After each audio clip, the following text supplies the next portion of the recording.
Hello students आज मैं अपने इस वीडियो में साखी नंबर 7 और पहले सवत के प्रश्नों उत्तरों को लेकर आई हूँ।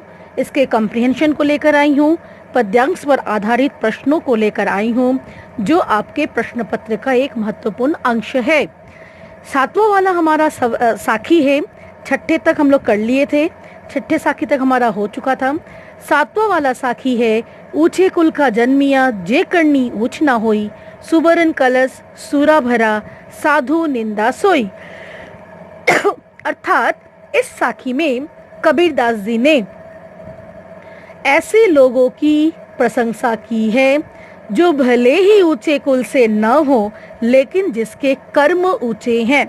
तो इस साखी में कबीरदास जी ने ऊंचे कुल की नहीं बल्कि ऊंचे कर्मों की प्रशंसा की है और उन लोगों को ही महान बताया है, उन लोगों के महत्व के बारे में बताया है, उन लोगों की प्रतिष्ठा के बारे में बताया है। इस पर आधारित प्रश्न क्या हम जरा देख लें। प्रस्तुत साखी का आशय बताइए। कबीर मनुष्य की श्रेष्ठता किसमें मानते हैं? साधु किसकी निंदा करते हैं? ऊंचे कुल की समाज में क्या स्थिति होती थी? कबीर ने क्या प्रेरणा दी है, मतलब इस साखी से। पहले वाले प्रश्न अर्थात साखी का आशय मैं लिख कर दी हूँ।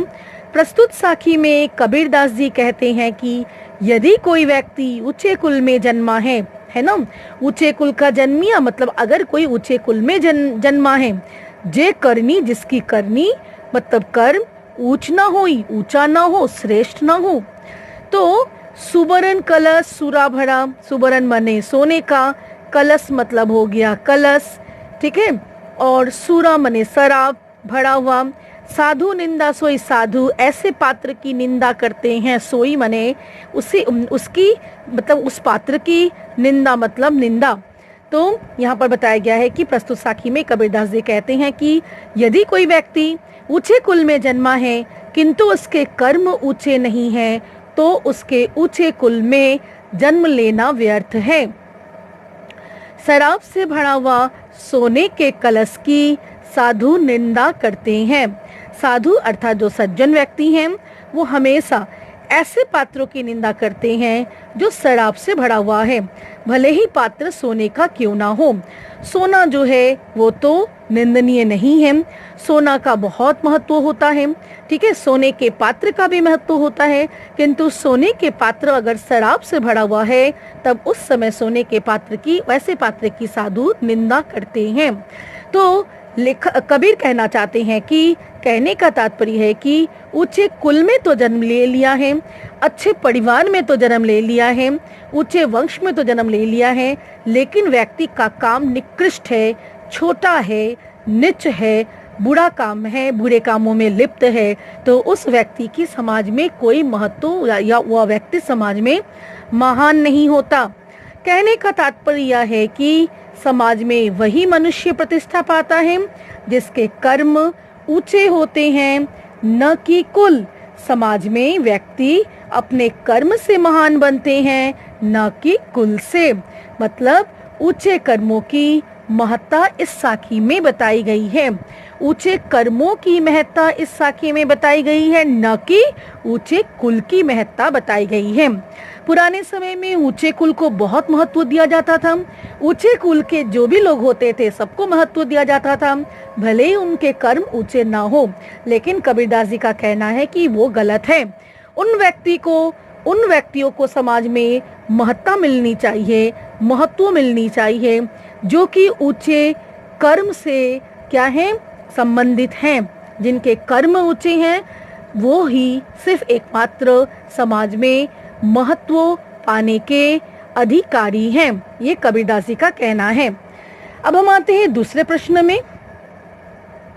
दूसरा प्रश्न है, ये आपको लिखने हैं इन सबों के उत्तर। कबीर मनुष्य की श्रेष्ठता किसमें मानते हैं? कबीर मनुष्य की श्रेष्ठता ऊंचे कुल में नहीं मानते बल्कि ऊंचे कर्मों में मानते हैं। कबीर का कहना है कि कोई भी व्यक्ति ऊंचे कर्म के द्वारा समाज में श्रेष्ठता स्थापित कर सकता है या प्राप्त कर सकता है। साधु किसकी निंदा करते हैं? साधु शराब से भरे हुए सोने के पात्रों की निंदा करते हैं। कहने का तात्पर्य है साधु ऊंचे कुल में जन्म लेकर नीच काम करने वालों की निंदा करते हैं। ऊंचे कुल की समाज में क्या स्थिति होती थी? पुराने समय में ऊंचे कुल को समाज में काफी महत्व मिलता था। ऊंचे कुल के लोगों की समाज में काफी प्रतिष्ठा हुआ करती थी। कबीर ने क्या प्रेरणा दी है? इस साखी के माध्यम से कबीर दास जी ने यह प्रेरणा दी है कि हमें अच्छे कामों को करना चाहिए, समाज में ऊंचे कामों को करना चाहिए, क्योंकि हमेशा ऊंचे कर्म करने वाला व्यक्ति ही समाज में प्रतिष्ठा और महत्व पाता है। ठीक है, तो यहाँ पर कबीर की प्रेरणा ये पांचों प्रश्न हुए। इस साखी से संबंधित 5 प्रश्न ये हैं। और आपको मैं पहले भी बताई हूँ, अगर भाव सौंदर्य किसी भी पद्यांश, किसी भी कविता का एकदम मूल होता है, वो यहाँ से एक हो सकता है जो कि आपके आशय से ही संबंधित है। अब हम आते हैं शब्द की ओर। एक ही शब्द आपको पढ़ना है। शब्द का व्याख्या मैं अपने पिछले वीडियो में दे चुकी हूँ। शब्द का पूरा व्याख्या मैं लिख कर दी हूँ, पिछले वीडियो में देकर रखी हूँ, तो अवश्य ही आपके पास वो होंगे। ठीक है, इसलिए मैं इसमें शब्द का, मैं एक ही शब्द है, मैं शब्द पर आधारित प्रश्नों की चर्चा करूंगी।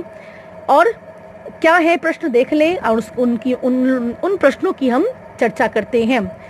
मोको कहाँ ढूंढे बंदे, मैं तो तेरे पास में, ना मैं देवल ना मैं मस्जिद, ना काबे कैलाश में, ना तो कौने क्रिया कर्म में, न ही योग वैराग में, खोजी हो तो तुरते मिली हो पल भर की तलाश में।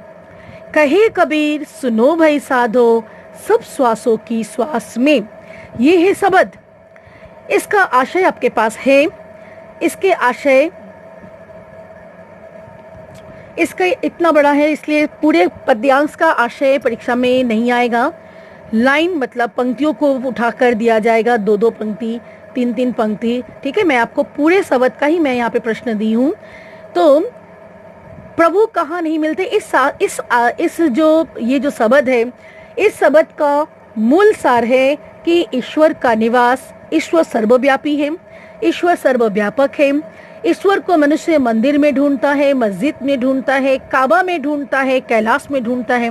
मनुष्य दौड़ता फिरता रहता है, भागता रहता है और बहुत धन भी वो ईश्वर को पाने में गवाता रहता है, किंतु फिर भी ईश्वर की प्राप्ति नहीं होती, क्योंकि ईश्वर का कहना है, यहाँ पे खुद ईश्वर मनुष्य को या अपने भक्तों को संबोधित कर कहते हैं कि मैं तेरे पास में हूँ, बहुत निकट हूँ, किंतु फिर भी तू मुझे मंदिर में, मस्जिद में, काबे में, कैलाश में ढूंढता रहता है, मेरा निवास वहाँ नहीं है।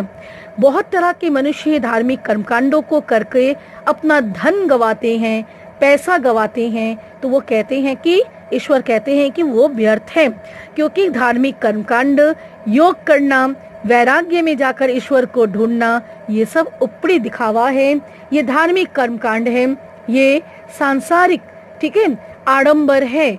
उन्होंने इन सबको आडंबर कहा है, ईश्वर ने आडंबर कहा है। ईश्वर ने खुद मनुष्य से कहा है, खुद भक्तों से कहा है कि मैं तो पल भर की तलाश में मिल जाता हूँ, सिर्फ आवश्यकता है कि सिर्फ उसे ही मिलता हूँ जिसके मन में मेरे प्रति असीम निष्ठा हो, असीम भक्ति हो, मुझे पाने की असीम ललक हो, मतलब बहुत दृढ़ इच्छा हो। जिसके मन में ईश्वर को पाने की दृढ़ इच्छा होती है, चाहत होती है और लालसा होती है, और जो ईश्वर को निष्ठा और भक्ति से खोजते हैं, एकमात्र वही ईश्वर के प्रति निष्ठा और भक्ति रखते हैं, सच्ची लगन रखते हैं, एकमात्र वही थोड़ी से तलाश करने से ही ईश्वर को पा सकते हैं। ठीक है, और सब श्वासों की श्वास मतलब सभी व्यक्तियों में, सभी जीव में, सभी जीव के हृदय में, श्वास माने होता है श्वास। ठीक है, हर श्वास में, हर जीव में ईश्वर का निवास है, हर श्वास में, हर जीव में, उसके अंतरात्मा में ईश्वर का निवास है, लेकिन मनुष्य या जीव उसे अनुभव नहीं कर पाता है, क्योंकि उसमें क्या नहीं होती, ईश्वर के प्रति असीम निष्ठा और लगन नहीं होती, इसीलिए जीव ईश्वर को अनुभव नहीं कर पाता है। अगर उसमें असीम निष्ठा और क्या हो, ललक हो, भक्ति हो ईश्वर के प्रति, तो वो अवश्य ही ईश्वर को अपने अंतरात्मा में अनुभव कर पाएगा। अब हम देखते हैं प्रश्न क्या है। प्रभु कहाँ नहीं मिलते हैं। प्रभु मंदिर में नहीं मिलते, मस्जिद में नहीं मिलते, काबा मुसलमानों का पवित्र तीर्थस्थल काबा में और हिंदुओं के पवित्र स्थल काशी में भी नहीं मिलते हैं, कैलाश में नहीं मिलते हैं। धार्मिक कर्मकांड को कबीर ने क्या कहा है? योग्य करना, ठीक है, वैराग्य में जाना और जो बहुत प्रकार के कर्म क्रियाओं को करना, इस धार्मिक कर्म क्रियाओं को कबीर ने सांसारिक आडंबर कहा है, बाहरी दिखावा कहा है। कैसे व्यक्ति को प्रभु पल भर की तलाश में मिल जाते हैं? जिन व्यक्तियों के मन में असीम निष्ठा और भक्ति होती है, ईश्वर के प्रति असीम निष्ठा और भक्ति होती है, ईश्वर को पाने की सच्ची ललक होती है, वैसे व्यक्ति को प्रभु पल भर की तलाश में मिल जाते हैं। सब श्वासों की श्वास में कहने का तात्पर्य क्या है? इसका उत्तर मैं लिख दी हूँ। सब श्वासों की श्वास में कहने से कवि का तात्पर्य है कि ईश्वर सर्वव्यापक है, ईश्वर घट घट में निवास करता है, अर्थात हर श्वास में प्रभु का निवास है। सभी व्यक्ति के हृदय में ईश्वर का निवास है, जो निष्ठा, लगन और भक्ति से अनुभव किया जाता है। अब है अंत वाला प्रश्न, इस पद्यांश में मैं और तेरे से क्या तात्पर्य है? इस पद्यांश में मैं कहने से तात्पर्य प्रभु से है, ईश्वर से है। इस पद्यांश में खुद ईश्वर अपने भक्तों को संबोधित किए हैं, मनुष्य को संबोधित किए हैं। तेरे से क्या तात्पर्य है? तेरे से तात्पर्य मनुष्य या भक्त हैं जो ईश्वर की तलाश में हैं। तेरे कहने से, तेरे से तात्पर्य, तेरे कहने से आशय मनुष्य से है, तेरे कहने से तात्पर्य मनुष्य से है। ठीक है, तो मुझे लगता है ये शब्द पहला वाला एक ही शब्द है, ये शब्द का ये प्रश्न उत्तर है। तो आशय मैं आपको पहले ही दे चुकी हूँ, व्याख्या जिसे हम कहते हैं। पूरे व्याख्या से आपको ये सारे प्रमुख प्रश्न बनते हैं, इसके अलावा भी प्रश्न बन सकते हैं, किंतु मुझे लगता है कि आपको व्याख्या मालूम होने के कारण आप किसी भी प्रश्न इस शब्द पर आधारित और कोई भी प्रश्न हो उसका उत्तर आप अवश्य कर पाइएगा। ठीक है, क्योंकि व्याख्या से आधारित ही सारे प्रश्न होंगे। तो ये शब्द के ये सारे प्रश्न हुए, साखी के हुए, तो कबीर से कॉम्प्रिहेंशन मुझे लगता है कि पूरा हो गया। अब हम अगले वीडियो में अगले पार्ट को मैं लेकर आऊंगी। ठीक है, तो इतना ये सारे प्रश्नों के उत्तर आपको लिखते जाना है। आज भी मैं आपको 4 और इधर 4, ठीक है, 8 प्रश्नों के उत्तर आपके लिए मैं छोड़ी हूँ। आशा है कि आप पहले के, मुझे ये पूरी उम्मीद है कि आप पुराने प्रश्नों के भी उत्तरों को आप लिख कर रखे हैं। आलोचना मैं पूरी की हूँ। तो आज के लिए यहीं तक, अगले वीडियो तक के लिए मैं आपसे विदा लेती हूँ। धन्यवाद।